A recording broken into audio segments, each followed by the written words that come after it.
ध्यान देंगे।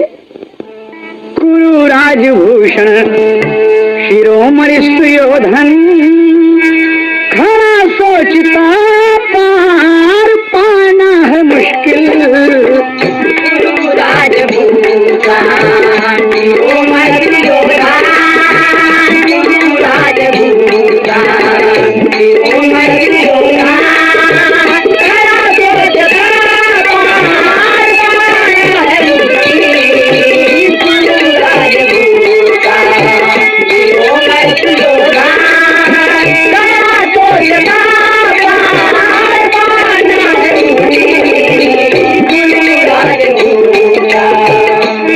मुश्किल। गुरु राजभूषण शिरोमणि सुयोधन, खड़ा सोचता पार पाना है मुश्किल। मरे सारे भाई रे भाई, मरे सारे भाई, अकेला बचा हूँ, मरे सारे भाई, अकेला बचा हूँ अरे सारे भाई, अकेला बचा कहाँ जाऊँ मेरा ठिकाना है मुश्किल। अरे सारे भाई, अकेला बचा अरे सारे भाई, अकेला बचा कहाँ जाऊँ मेरा ठिकाना है मुश्किल। अरे सारे भाई, अकेला बचा कहाँ जाऊँ मेरा ठिकाना है मुश्किल। अरे सारे भाई। आज रणभूमि में दुर्योधन, महाबली दुर्योधन अकेले सोच रहा है, खून से लथपथ है, बाणों की बौछार भी है, एकदम परेशान नजर आता है। सोच रहा है कि मेरे सभी भाई मारे गए, मैं कहाँ जाऊं। सोच के कुछ पश्चाताप करता है। कैसे करता है? भीष्म गुरु द्रोण कर्ण अंगराज मारे गए, मौत के घाट वीर शल्य भी उतारे गए। सो गए काल की गोदी में शकुनी मामा है, बचे कृत ब्रह्मा कृपाचार्य अश्वत्थामा है। हाथ मल मल के खड़ा सोचता दुर्योधन है, घोर संकट में पड़ा आज मेरा जीवन है। लहू की सरिता बह चली है, कोई पार लगा,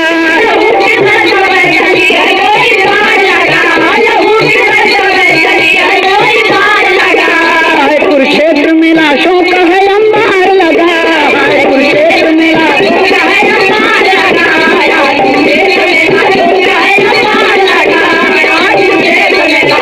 है अंबार लगा, कुरुक्षेत्र में लाशों का है अंबार लगा। हर तरफ खून की नदियां मिले न बाट उसे, एक मुर्दे पर चढ़ गया समझ कर काश उसे। खून से लथपथ है दुर्योधन गजब ढाया है, आज नरकेशरी पिता के पास आया है।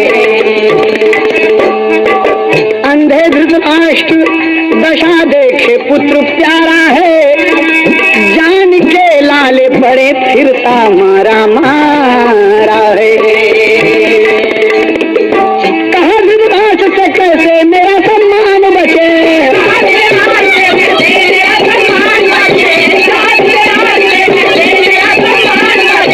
पिताश्री कोई उपाय करो प्राण बचे, पिताश्री कोई उपाय करो प्राण बचे, पिताश्री कोई उपाय करो प्राण बचे, पिताश्री कोई उपाय करो प्राण बचे।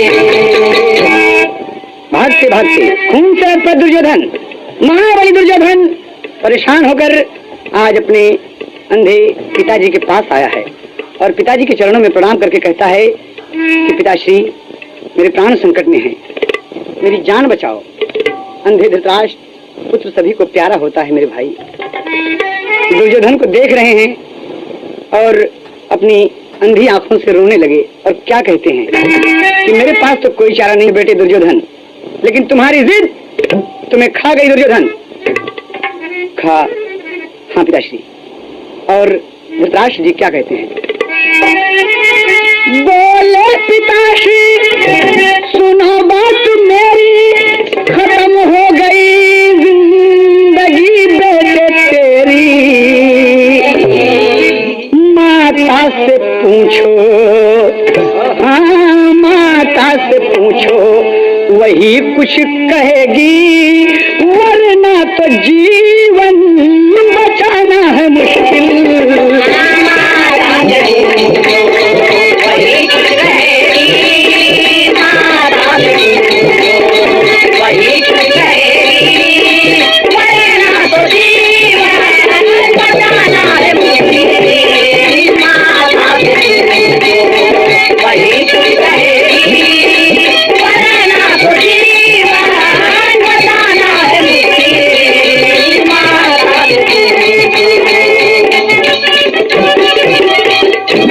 ध्यान दीजिए आप सब, ये दुर्योधन सोच रहा है। धृतराष्ट्र ने बताया कि बेटे अपनी माँ के पास जाओ, अपनी माँ से पूछो और उसे से कहो कि माँ मेरे प्राण कैसे बचेंगे। दुर्योधन परेशान हुआ, रोता हुआ आया है। कवि को तेरी का भाव देना पड़ा। एक पतिव्रत मास्टर।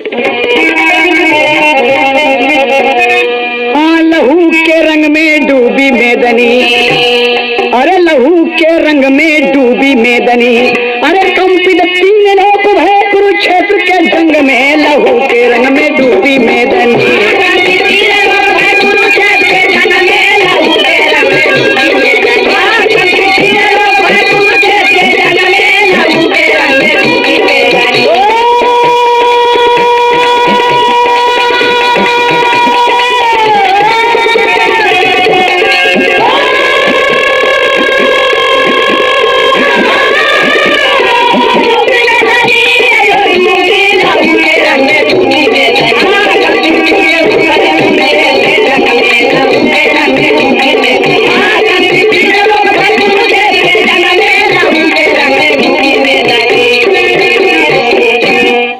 माँ के पास रोता हुआ पहुंचा बहादुर, माँ के चरणों में प्रणाम किया। कौन? माँ मैं तुम्हारा दुर्योधन हूँ। अरे दुर्योधन तू आज आया है मेरे पास? हाँ माँ, मेरे सभी भाई रणभूमि में मारे गए माँ, सर्वनाश हो गया माँ, मेरे प्राण संकट में है, कोई उपाय बताओ। कहा बेटे मुझसे उपाय पूछने आए हो? जाओ तुम पांडव शिविर में, पांडव शिविर में जाओ, धर्मराज युधिष्ठिर से पूछो कि मेरे प्राण कैसे बचेंगे। कहा माँ वो तो मेरे शत्रु हैं, मेरे प्राण रक्षा का उपाय कैसे बताएंगे? कहा बताएंगे, तुम जाओ बेटा। और जब वहां पहुंचता है पांडव शिविर में धर्मराज को प्रणाम किया तो धर्मराज जी देखते हैं दुर्योधन की दशा देखकर उनकी आंखों में आंसू आ गए कि भाई दुर्योधन आओ आसन पर बैठो। कहा बड़े भैया मेरे प्राण संकट में हैं, मैं आपसे कुछ कहना चाहता हूँ। कहा कहो सुयोधन, कहो बहादुर। बारे धर्मराज क्या कहते हैं? काहे बिगड़ा मिजाज खोया सपने का साथ, काहे बिगड़ा मिजाज खोया सपने का साज, गजब बोले धर्मराज दुर्योधन के सामने। घर घर मचा संग्राम, चौदिस मचा कोहराम, छिड़ा युद्ध अविराम सब वीरन के सामने। जाओ गंधारी के पास, झट से बोल पड़े खास, टूटे ना जीवन की आस जा भवन के सामने। ठीक पट्टी बांधे माता, ठीक पट्टी बांधे माता, दाहे जियारा विधाता ढंग, कोई ना सुझाता है जीवन के सामने। कोई ना सुझाता है जीवन के सामने, कोई ना सुझाता है जीवन के सामने, कोई ना सुझाता है जीवन के सामने, कोई ना सुझाता है जीवन के सामने, कोई ना सुझाता है जीवन के सामने, कोई ना सुझाता है जीवन के सामने। ए भाई दुर्योधन, गर्व अपने आप को खा जाता है। तुम इतने बहादुर होकर आज मुझसे प्राण रक्षा की भीख मांग रहे हो, मैं क्या बता सकता हूँ। तुम अपनी पूजनीय माता जी के पास जाओ, माँ गंधारी के पास, वही कुछ उपाय बताएंगी। तो क्या कहते हैं धर्मराज? बोलते हैं सती साध्वी गंधारी माँ नंगे तन तुम जाना। एक उपाय बता दिए कि मेरे पास आए हो तो तुम खाली हाथ दुर्योधन नहीं जाओगे। सती साध्वी गंधारी मां नंगे तन तुम जाना, अरे पट्टी खोल नयन से देखी है, अरे वज्र बदन हो माना हो, लहू के रंग में डूबी मेदनी, अरे रहे प्रधान न भाई दुर्योधन के अंग में, लहू के रंग में डूबी मेदनी है।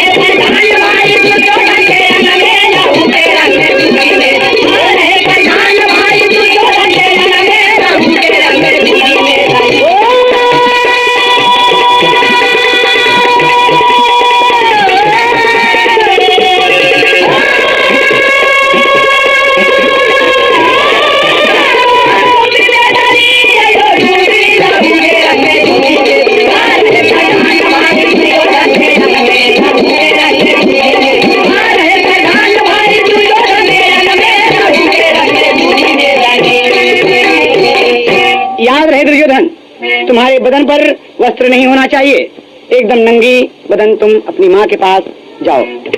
कहा जो आज्ञा बड़े भैया, और चल दिया बाबूजी। आज रास्ते में ही सब कपड़ा अपन उतार के फेंक के एकदम नंगा तड़ंगा हो गया, एकदम हो गया।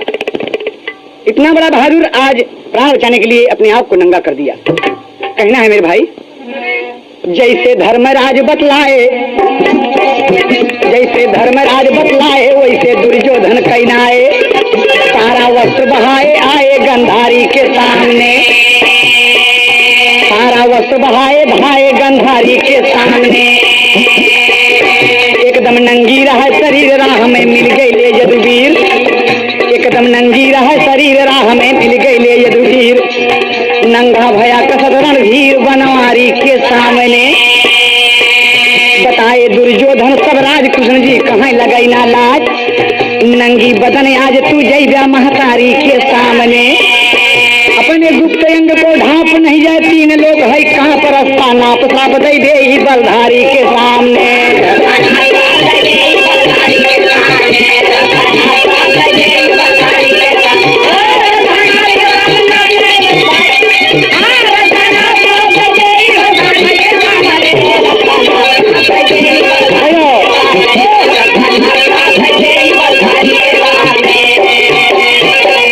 उपाय तो धर्मराज सही बता दिए, नंगा होकर जा रहा है लेकिन रास्ते में मुरली मनोहर मिल गए। अरे दुर्योधन तुम कहाँ प्रभु? कहा अरे रे माँ के सामने तुम जा रहे हो और नंगी बदन, अरे शर्म लगनी चाहिए, वो तुम्हारी माँ है, आदर से जिसे देखा जाता है, जो पूजनीय है, और तुम उनके सामने तुम नंगे हो जाओगे? छी छी छी, माँ श्राप दे देंगी तुम्हें। कहा फिर हम क्या करें? धर्मराज तो ऐसा कहा, धर्मराज तो तुम्हारे शत्रु है ना, मैं जो बताता हूँ वो करो।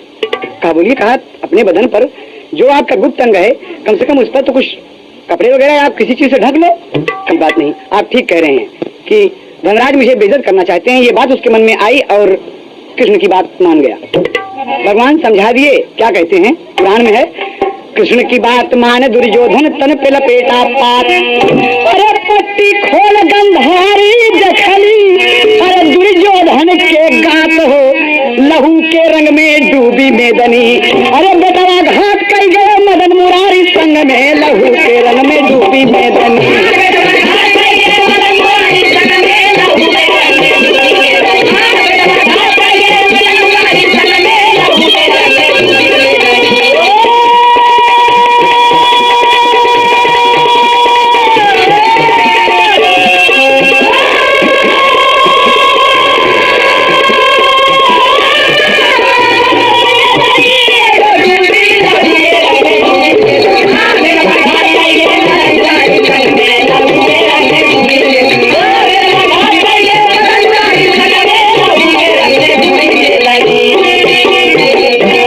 बाबूजी, माँ के सामने जब दुर्योधन आया और आंख खोलकर तो देखती हैं, जब देखने लगी तो बदन पर पत्ता लपेटा हुआ था, वही गंधारी रो दिया और कहने लगी कि जा दुर्योधन, कार्य है बाबा बाबा ये बाबा,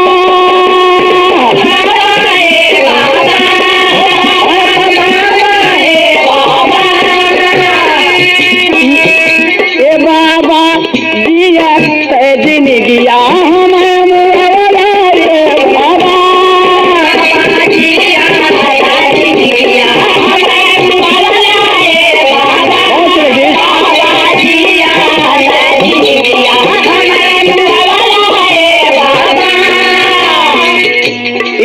रहा, लेकिन गंधारी माँ अपने सुपुत्र दुर्योधन से क्या कहती हैं कि हाय बेटा, बेटा बेटा ये बेटा,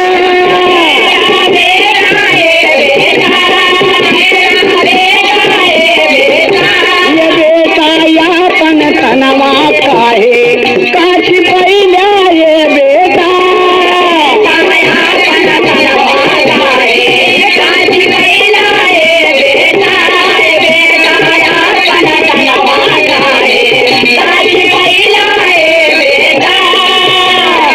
नंगा बदन जहाँ तक देखली वज्र हो गईल बच्चा,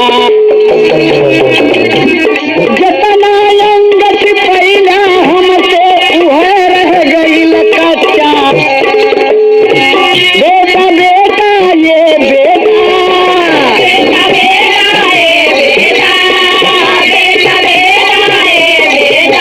ये बेटा अंत समय में हमसे कुछ ना पहिला ये बेटा,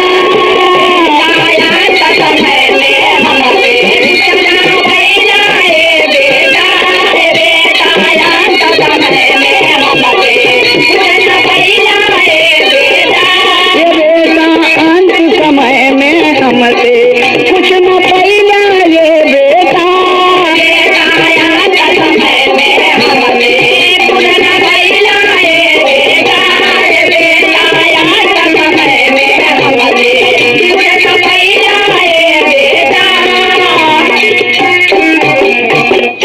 जाओ दुर्योधन, आज मैंने आंख की पट्टी तुम्हारे लिए खोला। अगर आज तुम संपूर्ण बदन तुम्हारी नंगी होती तो आज तुम वज्र के हो जाते, और जहां तक मेरी नजर पड़ी है तुम्हारे नंगे जिस्म को मैंने देखा है वो वज्र हो गया दुर्योधन, लेकिन जहां तक तुम पत्ता लपेटे हो कच्चा रह गया। ध्यान रहे, जाओ मेरे पुत्र जाओ। माँ ने आशीर्वाद दिया, दुर्योधन पछताने लगा। माँ के शीश नवाकर अंतिम चरण स्पर्श करके आज कुरुक्षेत्र की तरफ जान बचाकर भागा जा रहा है बाबूजी, और नदी किनारे पहुंचता है। लहू की सरिता बह रही है, उसी के किनारे पहुंचता है। मुर्दे को देखा, लकड़ी समझकर उस पर बैठ गया, और जब पार उतर गया उस तरफ तो सोच रहा है बाबूजी, सोच रहा है कि इसको यहीं रख दूं, शायद फिर जरूरत पड़े। और जैसे लकड़ी समझकर मुर्दे को खींचता है तो देखा तो उसका पुत्र लक्ष्मण था बाबूजी, दुर्योधन का पुत्र लक्ष्मण था। हृदय त्राहि त्राहि करने लगा, दुर्योधन रोने लगा और क्या कहता है कि विधाता सब कुछ सर्वनाश हो गया, इस युद्ध में, इस महाभारत में सब कुछ चला गया मेरा। और अपने बेटे को प्रवाहित कैसे करता है बाबूजी। दुर्योधन सोचे बिलखाई, बंधु सखाय पुत्र गवाई, पूत कपूत सपूत हमारे, मरत बार मोहि पार उतारे, मरत बार मोहि पार उतारे, मरत बार मोहि पार उतारे। बाबूजी, दुर्योधन आज अपने पुत्र को लांजल देकर प्रवाहित कर दिया खून की सरिता में, और रोता हुआ दुर्योधन जान के लाले पड़े हुए हैं। बेटा लक्ष्मण का मुंह चूम लिया कि मेरे लाल, तुमने मर आखिरी वक्त में मेरा साथ दिया मेरे मुन्ना। रोता हुआ दुर्योधन जाता है प्रवाहित करके, और जाकर व्यास सरोवर में छिप गया बाबूजी। इतना बड़ा रहा दुर्योधन, जो अपने आप को पूरे महाभारत में विजयी कहलाने का सपना देखता था, आज वो दुर्योधन परेशान है और जाकर व्यास सरोवर में छिप गया। इतने बाण लगे हैं, इतना थका हुआ है युद्ध से कि परेशान है, रो रहा है, बैठ गया वहीं पर व्यास सरोवर में। और इस तरफ से पांडव खोजने लगे खोजने सब, मुरली मनोहर साथ में, कि दुर्योधन अकेला वीर बचा है, 100 भाई में 99 मारे गए और एक दुर्योधन बचा है, कहाँ है? खोज रहे हैं, खोजते खोजते कोई पता नहीं लगता बाबूजी। व्यास सरोवर के करीब जब पहुंचते हैं तो कहा गया है कि दुर्योधन के पांव में चक्र था बाबूजी, चक्रवर्ती राजा था, चक्र का निशान था, इसलिए कृष्ण जी बताए कि इसी रास्ते से दुर्योधन गया है। लेकिन कहीं कहीं कहा गया है कि कुछ शिकारी लोग से जब पूछा गया तो शिकारी लोग बताए कि हाँ, एक बहादुर इसी सरोवर में जाकर छिपा हुआ है। और वहां पर पहुंचते तो धर्म जी क्या कहते हैं। व्यास सरोवर के करीब पहुंचकर धर्मराज युधिष्ठिर ललकार खड़े हुए कि उठो दुर्योधन, अपने आप को महाबली कहलाने वाले गदा युद्ध के पारंगत वीर, उठो। और ललकार के क्या कहते बाबू ताल पापड़ में मस्त पत्थर भर के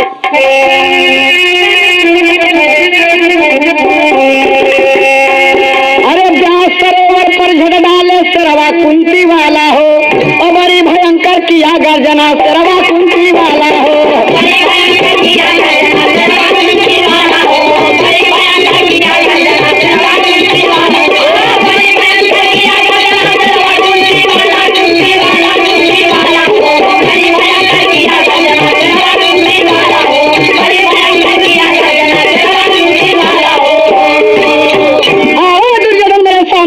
क्या कहता है, कबड्डी कुटिल कमीना कायर बना कलमुहा राजा रे, माँ ने दूध पिलाया है तो मेरे सामने आ जा रे। आओ दुर्योधन, और कहता है व्यास सरोवर का तब कैले घेरवा कुंती वाला हो, अरे हो न दे यह जीवन में फेरवा कुंती वाला हो।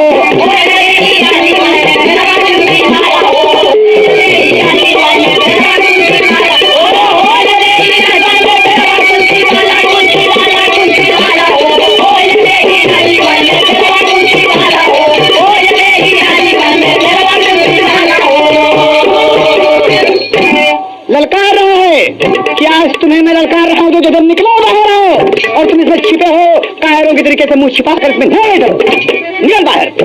दुर्योधन बहादुर की ललकार सुनकर बर्दाश्त नहीं करता बाबूजी, और ऊपर की तरफ आता है। कहीं कहीं कहा गया है कि उसे रोक रहे हैं, लक्ष्मी जी रोक रही कि मत जा दुर्योधन का वीर की ललकार बर्दाश्त नहीं कर सकता, मैं थका हूँ, मैं जाऊंगा जरूर।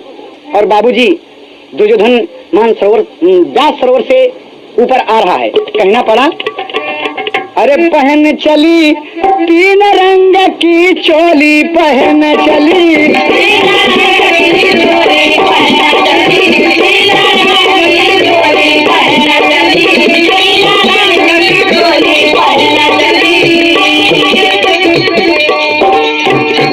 ओरिजिनल है, लेकिन बाबूजी अरे उछल पड़ा, हाँ उछल पड़ा, अरे सुन के धर्म की बोली उछल पड़ा, सुन के धर्म की बोली।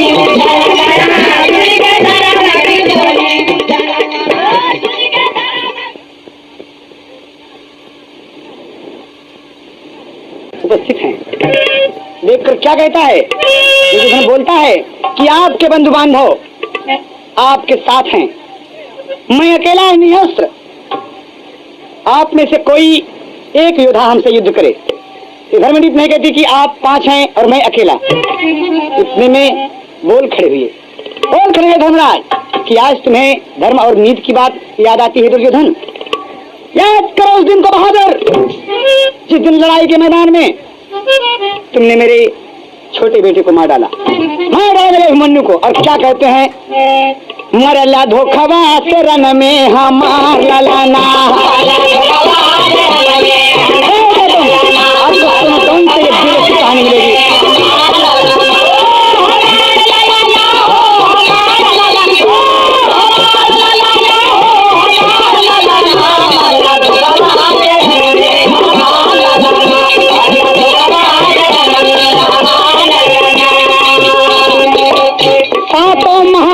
मारा अभिमन्यु के जब ना हथियार, अरे हम क्या धर्म और नीति बतौला हथियार है गद्दार, हमारे अग्नि लागत तन में हमार ललना।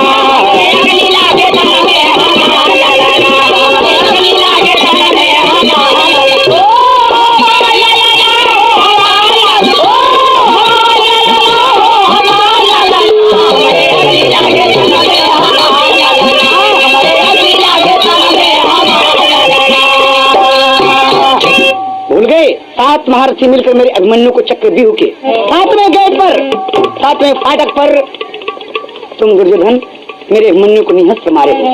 जब मेरा इकलौता बेटा, मेरे बेटे के पास कोई हथियार नहीं था दुर्योधन, मेरा अभिमन्यु तुम्हें चाचा चाचा कहकर तुम्हारी गोद में बैठा और जयद्रथ से तुमने गदा का प्रहार करवा दिया। बड़े दुर्योधन, ये लड़ाई की नीति थी, कौन सी नीति थी तुम्हारी? आज तुम मुझे नीति बताने आए हो। क्या कहता है, दुर्योधन फिर बोल खड़ा हुआ कि कोई बात नहीं, सुनो हमारी बात, लेकिन तुम मुझसे जो चाहो ले लो झट हथियार। धर्मराज कहते हैं कि तुम मुझसे कोई बात नहीं, तुमने गलती की तो की, लेकिन हम ऐसा नहीं करेंगे, जो चाहो तुम हथियार ले लो। कितने धर्मराज कितने बहादुर थे, कितने साहसी थे, कितने संतोषी थे। कहते हैं लेकिन तुम मुझसे जो चाहो ले लो झट हथियार। अरे हम पांचों में तेरे कोई भाई जय हैं तो से हार राज सब दई दे भाई एक क्षण में हमार ललना मरना धोखे तेरा नाम हमार ललना।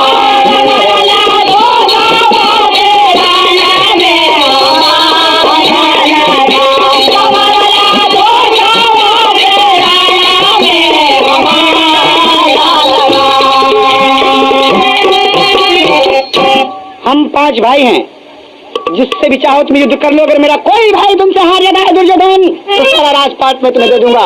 आज अकेले अकेले की लड़ाई है। बोलो, तब तक कन्हैया बोल खड़े हुए, ना ना ना ना, तो धर्मराज धर्म है, बिल्कुल एकदम लोला रह गया। अरे ये सब गड़बड़ कर देगा, अगर तो से लड़ाई करें तो धर्म पर चल जाएगा।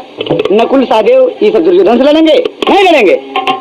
कहा बोली फिर क्या कहे, कहा आपसे लड़ाई होगी, अकेले जो चाहो हथियार ले लो। और दुर्योधन उठा, गदा उठा लिया, कहा कोई भी गदा युद्ध कर सकता है। तो भीमसेन को मुरली मनोहर भीमसेन को अकेले कहा आप गदा युद्ध में पारंगत हैं और आपका मुकाबला इस बहादुर से होगा। गदा युद्ध की तैयारी होने लगी बाबूजी, दोनों वीर गरजते हैं। आज दुर्योधन खड़ा है एक सामने, एक तरफ भीम है, दोनों माँ के लाल नरकेसरी खड़े हुए हैं जंग मैदान में गदा ले लेकर। और उसी वक्त ठीक उसी समय अपनी 42 दिन की तीर्थ यात्रा पूरी करने के बाद बलराम जी भगवान मुरली मनोहर के बड़े भैया जी तीर्थ यात्रा से वापस आ गए और देखा तो दोनों शिष्य लड़ाई के मैदान में खड़े हैं। दोनों शिष्य सभी प्रणाम किए, आशीर्वाद मिला।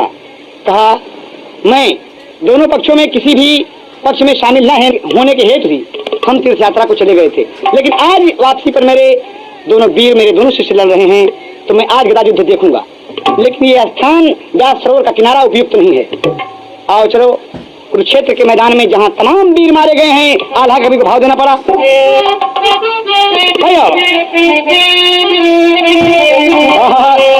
अरे सब बलराम जी के मान गए बतिया भैया,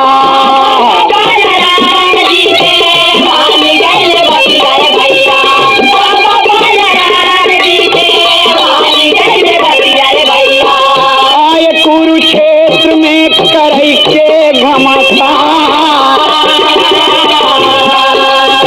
भीम दुर्योधन दुई नऊ जैसे मत वाले हाथी।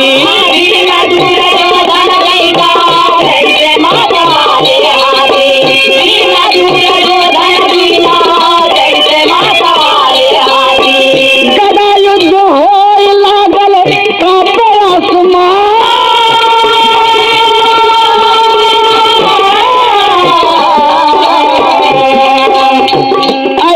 भयंकर मार कैले दुर्योधन वीरवा।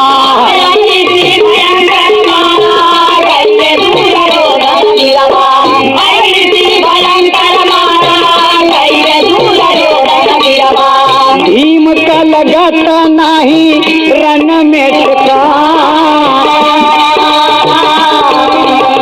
बाबूजी भीमसेन परेशान है। मल्ल युद्ध गदा युद्ध लड़ाई पे लड़ाई, दुर्योधन बांका बहादुर आज भीम को छक्का छुड़ा दे रहा है। भीम परेशान हो रहे, बार बार गिर रहे हैं, ललकारता है बाबूजी। तो अर्जुन कहने लगे, धर्मराज जी कहने लगे मुरली मनोहर कुछ करो, भीम को लग रहा है कि भीम हमारे मारे जाएंगे। तो भगवान क्या कहते हैं कि आप परेशान ना होइए, आप परेशान नहीं है, मैं समझ रहा हूँ। कहे गदा गदा पे जब मारे भीम अखाड़ा में,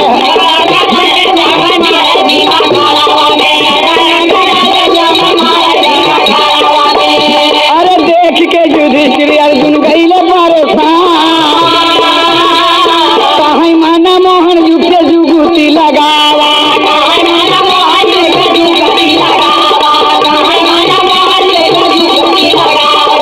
कहीं मन मोहन कौनो युगुती लगावा।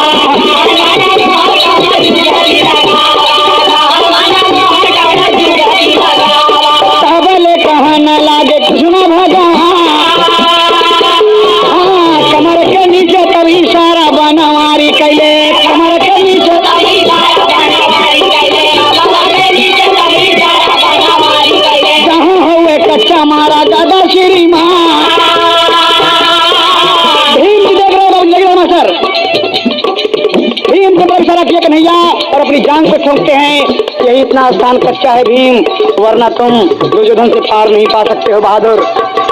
और इशारा समझ गए, आज यहाँ भी धोखेबाजी हो गई। देखिए धोखा शब्द, धोखा महाभारत में पूरे कौरवों की तरफ से शुरू हुआ बाबूजी, और आज पांडवों ने भी धोखा दे ही दिया, वो भी मुरली मनोहर ही। इशारा कर दिया कि मार इसी जांग पर, और समझ गए भीम खागरा स्थान खाली मिला बाबूजी।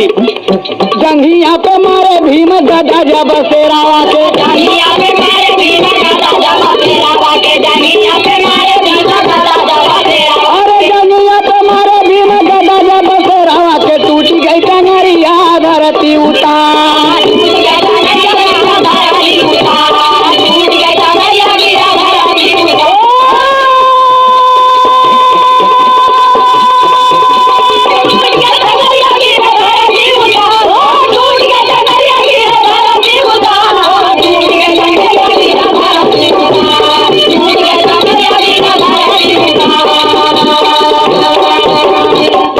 मार दिया जांग पर खींच के, और जांग बाबूजी तोड़ दिया भीम।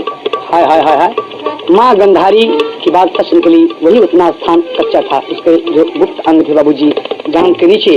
और आज भीम अपनी प्रतिज्ञा पूरी कर लिए उस दिन की, जब जंघा ठोक कर कहता कि द्रौपदी मैं तुम्हें नंगी कर दूंगा।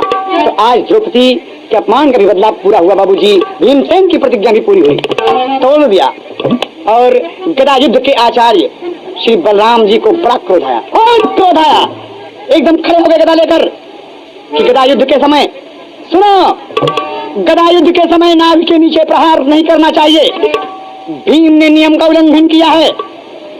हल लेकर बलराम जी मारने के लिए दौड़े, मुरली मनोहर पकड़ लिए कि ना भैया ना, एक ही तारी लगा था, एक ही तारी हो, तारी है हो, कहाँ से राधे वाली, अरे कहाँ से भगवान के करा किदार झूलनवा, के करा किदार झूलनवा, के करा करे लगुण गान, के करा किदार झूलनवा।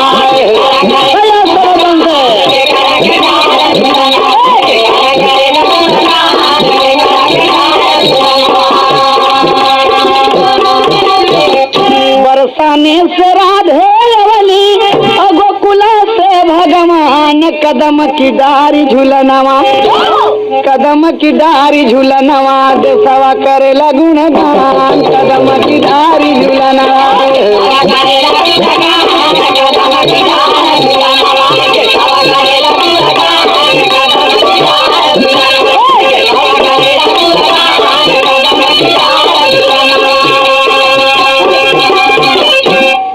क्रोध में जब बोले लगे, अरे भैया बलराम, तब भगवान जी बोले, मदन मुरारी बोले, सारा नसाई जाई काम, मदन मुरारी बोले,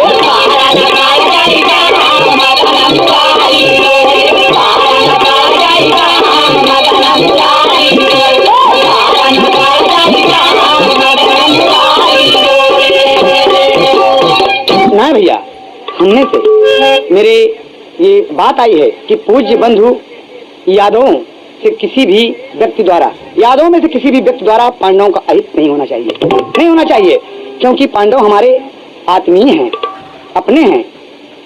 भीम ने दुर्योधन की जांग तोड़ने की प्रतिज्ञा की थी भैया, और तोड़े। बलराम क्रोधावेश में रथ पर सवार हो गए कि नियम का उल्लंघन होता है, भीम ने गलती की है, इसकी त्रुटि अक्षम्य है, क्षमा योग्य नहीं है। और गुस्से में मनमोहन के समझाने पर रथ पर सवार होकर द्वारकापुरी की तरफ चल दिए, द्वारकापुरी की तरफ चल दिए। एक तार देना पड़ा कभी को, तार जो है, तार जो ही है, अरे पियरी पहिरा लिहले, हे पियरी पहिरा लिहले, मुड़े पे महुरवा, आए चारों भैया कोहबर में, पियरी पहिरा लिहले, मुड़े पे महुरवा, आए चारों भैया कोहबर में, ओ पियरी पहिरा लिहले, मुड़े पे महुरवा,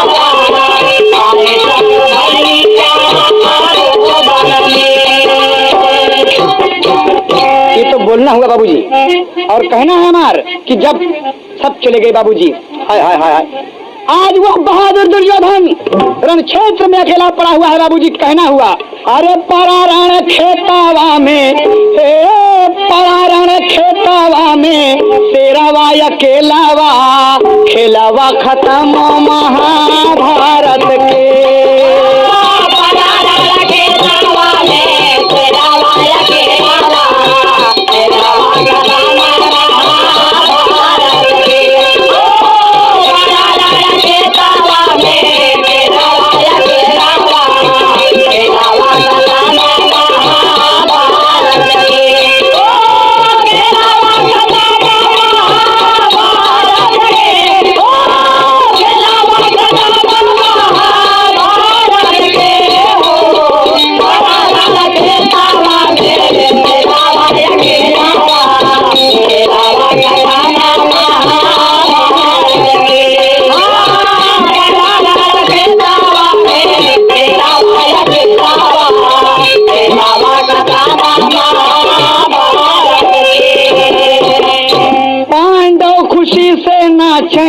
बजवा बजावें, दुर्योधन खड़ा हुआ है बाबूजी, करा रहा है, आ विधाता कुरली मनोहर मेरे साथ दगा हुई, मैं रणभूमि में अकेला पड़ा हूँ, चारों तरफ से गीत कौए प्यार मरा रहे हैं बाबूजी, आ रहे हैं।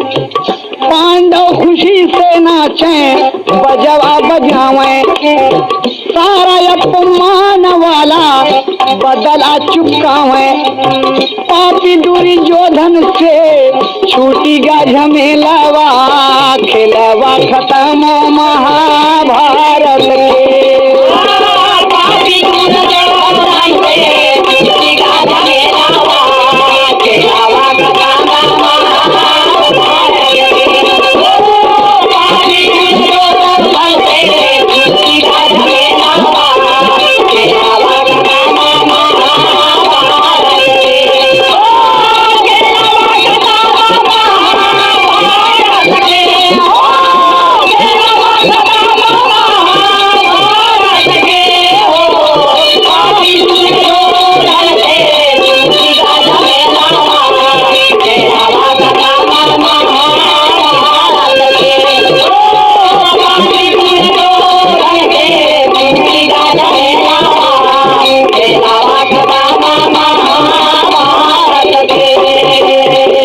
आज अकेला रण क्षेत्र में रो रहा है। पांडव विजय घोष बजवाए बाबूजी, आनंद छाया, और एक तरफ आज ये भाई भाई की लड़ाई थी बाबूजी, एक भाई रण क्षेत्र में रो रहा है, कराह रहा है बहादुर, और एक तरफ आनंद छाया है। कहना है, कृतुवर्मा कृपाचार्य अश्वत्थामा अइले, यही बचे हुए थे, कृतुवर्मा कृपाचार्य अश्वत्थामा इन गुरुपुत्र। अरे देख दुर्योधन जी के हंसुआ बहतीले, दुर्योधन कहता है गुरुपुत्र अश्वत्थामा आचार्य कृपाचार्य जी, अरे लुटे भाई बंधु सखा, लुटे भाई बंधु सखा, गोदी का गदेलावा, खेलावा खत्म महाभारत के।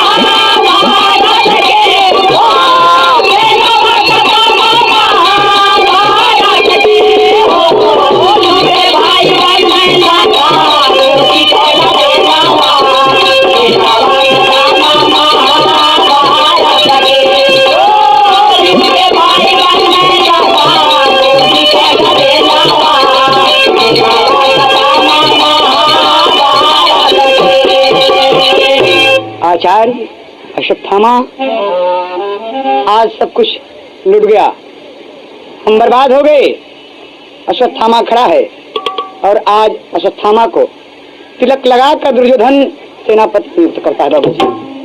आज भी अकेला रण क्षेत्र में पड़ा हुआ है, लेकिन सेनापति अश्वत्थामा को नियुक्त कर दिया और कहा बोला मेरी इच्छा है अश्वत्थामा कि तुम मेरे सेनापति हो, गुरुपुत्र भी हो।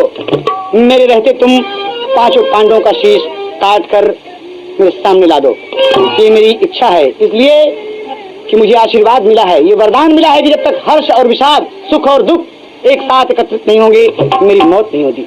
दुख तो मुझे बहुत हुआ है, लेकिन सुख तभी मिलेगा जब मेरे रहते रहते 5 पांडव मारे जाएंगे। कहा मैं प्रतिज्ञा करता हूँ दुर्योधन, मैं प्रतिज्ञा करता हूँ दुर्योधन कि 5 पांडवों का शीश काट लाऊंगा। और दुर्योधन कहता है कि हाँ भाई।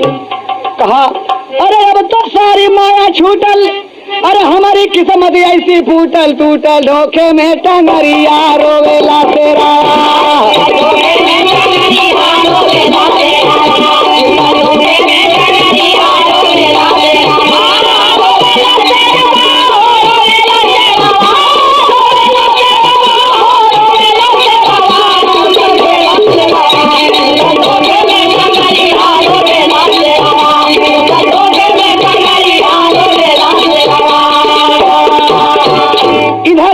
अश्वत्थामा पांडव का करे विनाश हो, और आधी रात में पहुंचा पापी जाए शिविर के पास हो।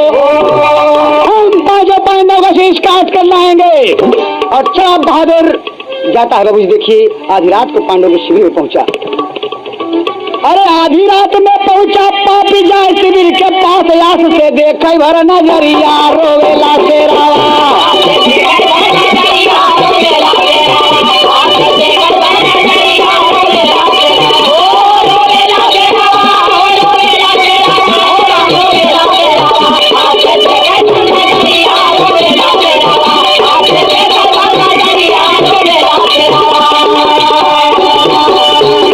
लेकिन यहाँ मुरली मनोहर भी कम नहीं है। जहाँ जिस शिविर में पांडव डेली सोते थे, रोज सोते थे, आज उनके सोने का स्थान बदल दिए हैं भगवान।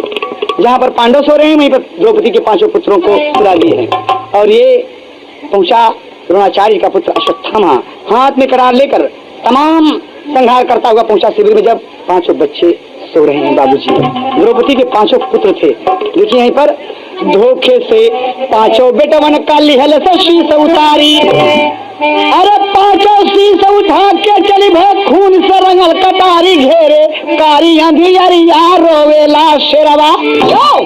बाबूजी बदतमीजी कर गया, गद्दारी कर गया बाबूजी। आज धोखे से छोटे छोटे बच्चों की गर्दन काट कर लेकर चल दिया, हमारे खुशी में कि हम पांडव को अपने महाराज कहते रहते, दुर्योधन के रहते मार डाले। यही बात को मन में लेकर चला बाबूजी। और आके जब देखता है रणभूमि में, कुरुक्षेत्र में अश्वत्थामा आया है, देख रहा है कि महाराज दुर्योधन को गीदड़ और कुत्ते घेरे हैं, गीदड़ कुत्ते घेरे खड़े हैं, हाथ में शीश लिए है। और कहा सुनिए, गुरुपुत्र का आना सुनकर दुर्योधन हर्षाया। अरे कहा कि 5 पांडव का हमने कर दिया सफाया, लाया देखा वरना दरिया रोवेला तेरा।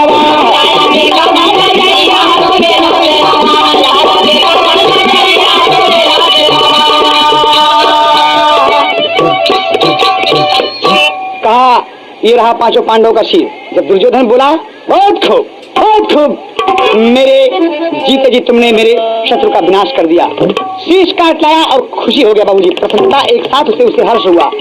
और बल कर जब देखता है आगे तो क्या होता बाबूजी। लाओ लाओ शीश मेरे सामने लाओ।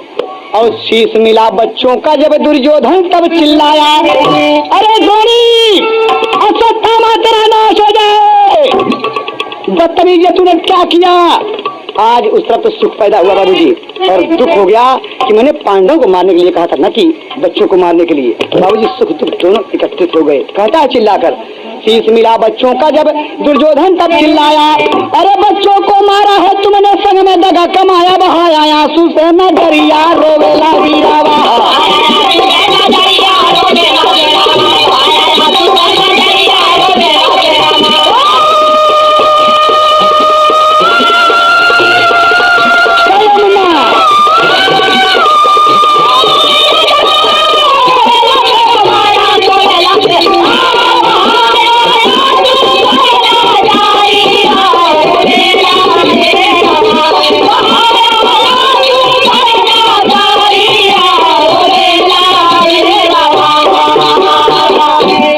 हुआ कि पांडव मर गए, लेकिन बच्चे जब मरे तो दुख इकट्ठा हो गया, हर्ष और विषाद एक साथ एकत्रित हुआ। बाबूजी द्रोणी तरह नाश हो जाए, तुम छोटे छोटे बच्चों को मारकर मेरे सामने लाए, बहादुर बनते हो इसलिए तुम मेरे सेनापति हो। बाबूजी दुर्योधन की मृत्यु का समय आ गया, हर्ष और विषाद एक साथ एकत्रित हुए, कवि को अंतिम भाव देना पड़ा। महाभारत का अंत हुआ दोस्त, दुर्योधन का वध हुआ भीम द्वारा कुरुक्षेत्र में। कहना है अरे चला दुर्योधन कुल दिया नमा बुझाई के, चला दुर्योधन कुल दिया नमा बुझाई के, मौत का झूलना झूले गरवा लगाई के, मौत के झूलना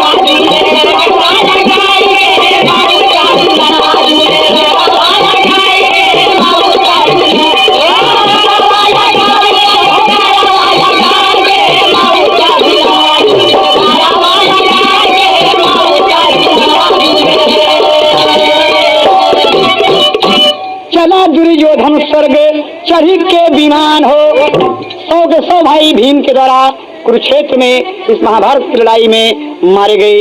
दुर्योधन अंतिम वीर जो बचा था ये भी मार दिया गया बाबूजी।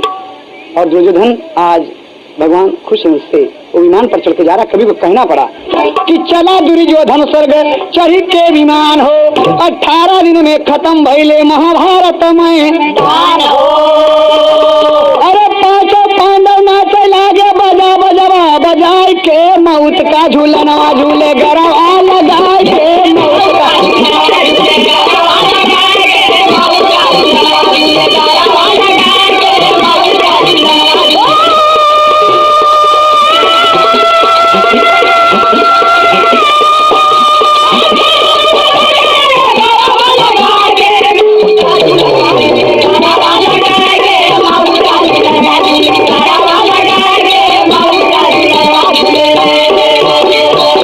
बाबूजी द्रौपदी की प्रतिज्ञा पूरी भीम जी की आन हो, और राजा भय युधिष्ठिर हंसे कृष्ण भगवान हो। अरे धृतराष्ट्र गंधारी रोमय सुआ बहाय के, मौत का झूलना झूला गरबा लगाए के,